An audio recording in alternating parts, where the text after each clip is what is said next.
A thread by Brian Cates. Marxists are never liberators. They are totalitarian enslavers.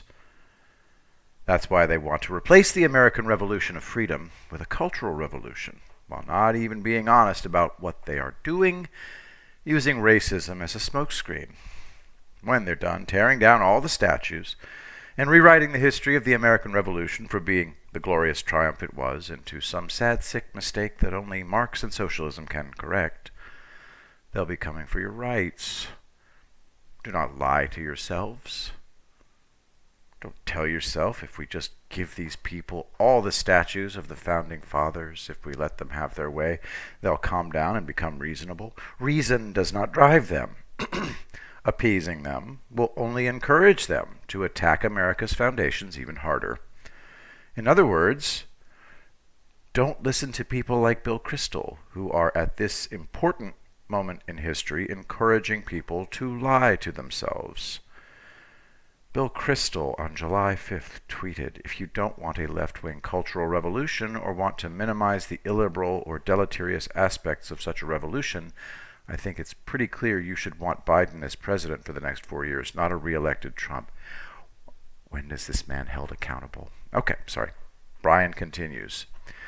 Should Biden win this next election, a left-wing cultural revolution is exactly what America will get. Only one of these presidential candidates is promising to defend the American culture and common heritage that binds us all together, and it's not Joe Biden. It is in what we call the blue states that Democratic Party is enabling and supporting this new cultural revolution that seeks to replace the American Revolution, is meeting with its greatest successes. And yes, I'm using that term very ironically and sarcastically. Whether through weakness or complicity, Democratic governors, mayors, and city officials in these blue states have demonstrated time and again they will not enforce the laws. They will not guarantee the public safety. Instead, they stand down the police and listen to cries to defund. The results of this were not long in coming. They are very evident. Every major city under Democratic control is seeing a major spike in violent crime. From New York City to Chicago to Atlanta to Minneapolis and other locales, all reason has been lost. So understand this and make no mistake. A vote for Democrats this November is a vote for the madness to continue. To vote for Democrats is to affirm the new cultural revolution. It is to make a deliberate choice. You may not like Trump, I understand that. You may find him crude, abrasive, and off-putting.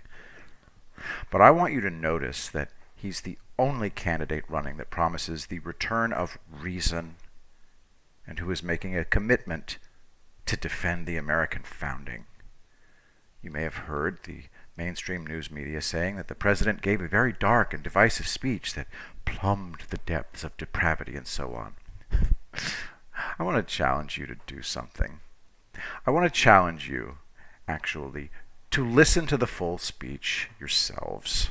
I challenge you to listen to the speech President Trump gave in the shadow of Mount Rushmore this 4th of July, and after hearing him out, if you still think that that was a depraved speech, fair enough.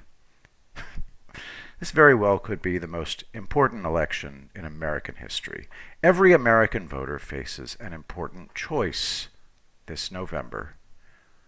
A choice to embrace a cultural revolution that replaces the American Revolution with a commitment to social justice, ripping up the country's foundations and destroying the common heritage that binds us all together to pursue a new founding based on, well, I'm not sure what.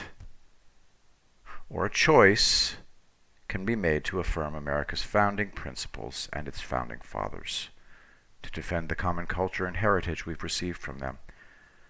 I know what choice I'm going to make. I pray for wisdom for everyone who reads this thread. Well, there it is, a thread for all your friends and neighbors who are on the fence about voting for Trump this November. Retweet liberally, please.